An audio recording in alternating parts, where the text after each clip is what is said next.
Hi guys, welcome to Bit and Pie, where we're going to be teaching you all things technology. Today the topic we're going to cover is frameworks, tools, and a little bit more about what you need to know to become successful as a web developer in 2021. So moving on, we're going to discuss what it takes for you to be successful as a web developer in 2021. In order to succeed in this field, it's important that you know the job market, especially in a year like 2021, which has been very unprecedented.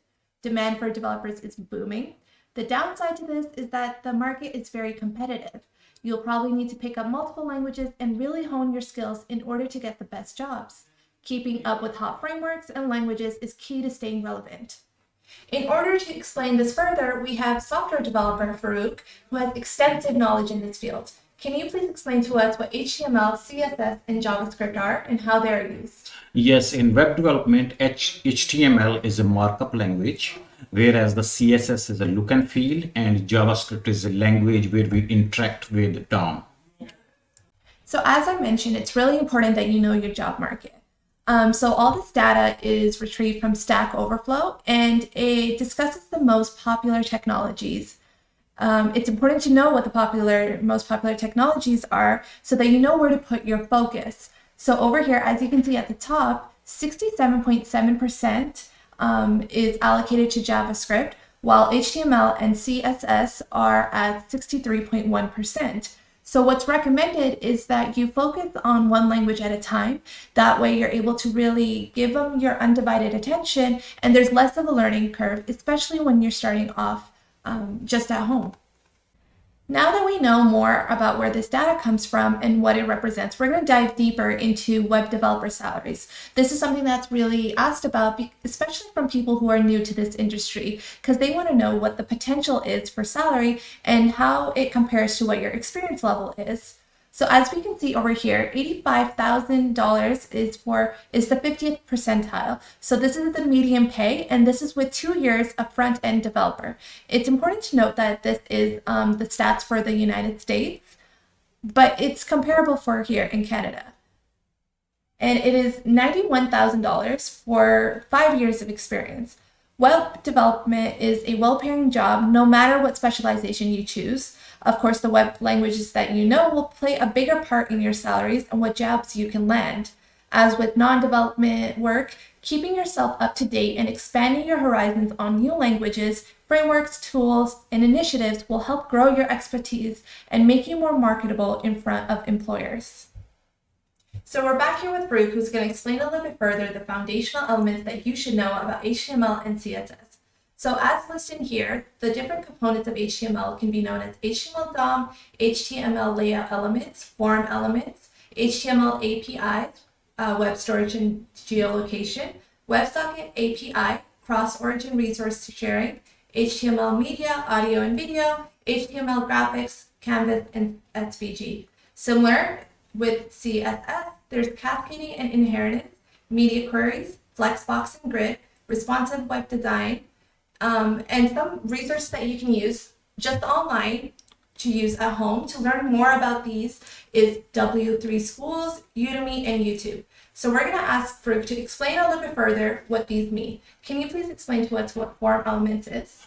Yeah, so form elements are basically when you, in your website, you have seen probably the contact us page. So where people can just provide the feedback. So form elements are where you have a bunch of input boxes, a text input, and then your text area where your user can type some input.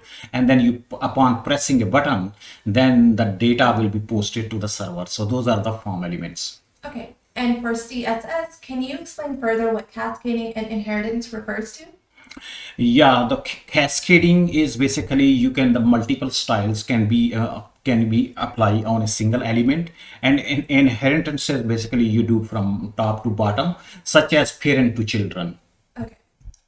JavaScript is a widely used language, and in order to better grasp a good understanding of its core concepts, it's important that you are able to understand what they mean and how to apply them, and that way you can have better web designs.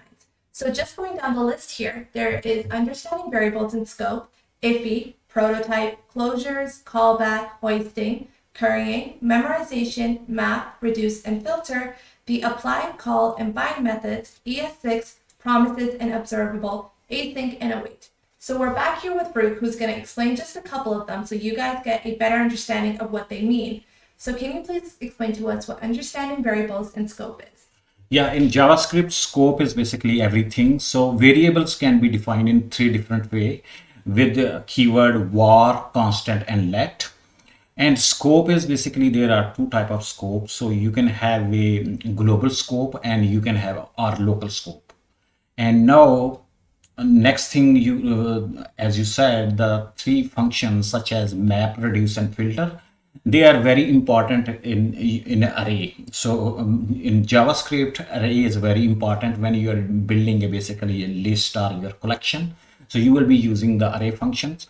So array function, map, reduce, filter basically will be used, and it can give you the new instance of the array when you use these filters. So you need to have a very solid understanding of these functions.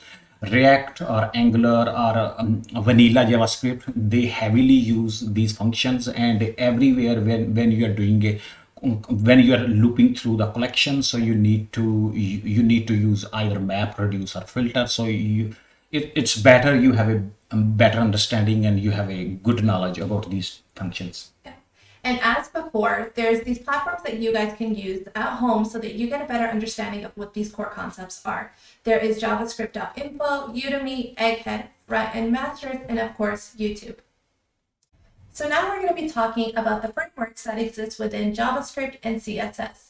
So the JavaScript frameworks are as follows. There's React, Angular, Vue.js, Node.js, and Chrome V8 Engine, Rx.js. And for CSS, it's Bootstrap, Foundation, Semantic UI, Pure CSS, Materialized CSS, Sass, and Less. And as before, they are platforms that you can use so that you can get a better understanding of these frameworks and do it just by yourself at home. There's Udemy, Frontend Masters, Egghead, Coursera, Learn RxJS, and of course, there's YouTube. So now, Farouk, this is a pretty big list of frameworks. Is it important to know all of them, or should we focus on just a couple? No, I think you don't need to learn everything. Basically, you just pick the framework where you see the more opportunities. And right now, I think React has better market opportunities. So as you can see in the graph, the React has a popularity. It has a more market share in 2020, end of 2020, and then followed by Angular and then Vue. Vue is picking up as well. So as you said, you don't need to learn everything. Basically, you focus on one framework and then you see where more opportunities are. And React, I think, has a less learning curve as well compared to Angular. Angular is a full framework, whereas React is a library, and you will have less learning curve as well in React and Vue.js as well. Okay, sounds good. And here in this is a CSS frameworks. These are CSS frameworks. So Bootstrap still is in high demand. So we have seen like Materialize or Semantic UI, they are picking up as well. But however, the Bootstrap still is on the high list, and it's from Twitter, and it's a very famous framework. And you can build a responsive UI using Bootstrap, and it's out of the box. So now we're going to talk about IDEs and tools. IDEs are basically editors. They're platforms that you can write code on. And there's a couple that you can choose from. There's Visual Studio Code, IntelliJ IDEA, Atom, Sublime Text 3, WebStorm, PyCharm, and Notepad++. And you can choose whichever one you find easy to use. My personal favorite is Visual Studio Code. There's also source controls such as GitHub, Bitbucket, Git, TFC, and SVN. As well, there's different tools that you should know how to use. There's Chrome Developer Tools, Postman, Fiddler, TypeScript, Angular, HTML5, Boilerplate, Testing Frameworks, Jest, Jasmine, Mocha, CodePen, and Code Validators. So we're going to ask Farouk to kind of further explain what these mean. So out of the source controls, what does that mean and how do you use them? Yeah, source controls are basically where you keep your code in a repository. So right now, I think Git is getting very popular. TFS we used to use. It is still popular out there from Microsoft, and then SVN as well. And Bitbucket and GitHub, they are the cloud framework where you can just push your code in and using the Git.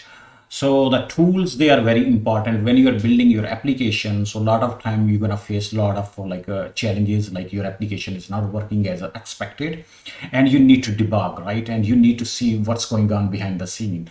So then these tools comes in. So Chrome is a developer tool, that's a developer friend. Basically, you press F12 and then Chrome will comes up, and then you start debugging the code, and you will find the root cause where the defect is. Postman and Fiddler, they use, let's say, when you are interacting with your backend services and API. So you need to make a request and you need to see what's going on, what's request is, and response comes back, and somehow you see some errors. So you need to inspect the request and response. So then you use Postman, and Fiddler is the same way as well. And then these TypeScript. TypeScript is a language basically.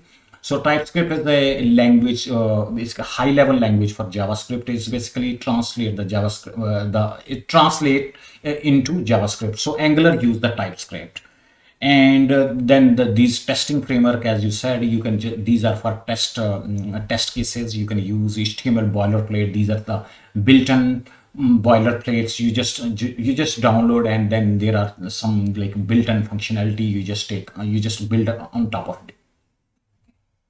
So now that you know all that you need to know to become a front-end developer, you're probably going to want to gain the skills to become a full-stack developer. Not only will you get more job opportunities, but there's also better pay. So the things that you need to know to become a full-stack developer are as follows. You're going to want to know MERN stack. So these include Node.js, Express.js, React.js, MongoDB. There is serverless and cloud, AWS serverless, Azure Function, Firebase. As well, there's DIY Cloud, which it includes DigitalOcean and Linode, etc. Other stacks are also included, such as LAMP, Django, .NET, Java, and Ruby on Rails. As well, there is MySQL, Postgres, MS SQL. As before, there are platforms that you can use sitting at home to learn more about these. There is Udemy, Pluralsight, Coursera, Udacity, and YouTube. So Farooq is now going to explain what a couple of these ones mean, such as DIY Cloud. Yeah, so DIY Cloud is basically you get a virtual machine VM, and you have to build all the infrastructure yourself. So you will install your preferred language, and then you can build the API, and you will install your database, and then you can make you can make your API request to the database.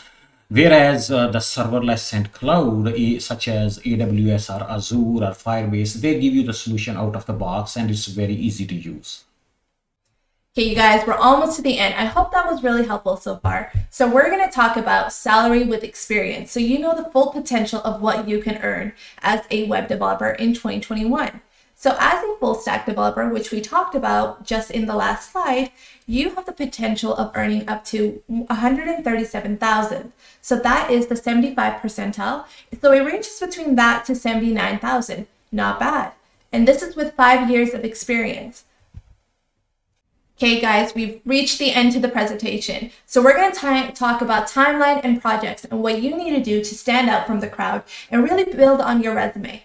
So it takes about 5 to 6 months to learn web development from scratch. Now is a perfect time to start, especially when a lot of us are at home right now and a lot of these resources are available online. The second thing to do is practice, practice, practice. You want to make sure that you're able to really apply your skills and you know fully what the concepts mean, but that also you're able to put them into application. And to do that, the third thing is to build your projects. So you can do this through a diverse amount of platforms. So you can create projects such as portfolio website, blog, Twitter bot, photo gallery, YouTube videos such as these ones, stock prices, and do different shopping price comparing and weather apps. So there's a whole variety of things that you can do. And I urge you to start now, and from 5 to 6 months, you may become a web developer. Thanks for watching, guys, and hopefully you stay tuned for our next episode where we're going to be building a home security system and where you can follow along with us. Make sure you comment, like, and subscribe for more episodes.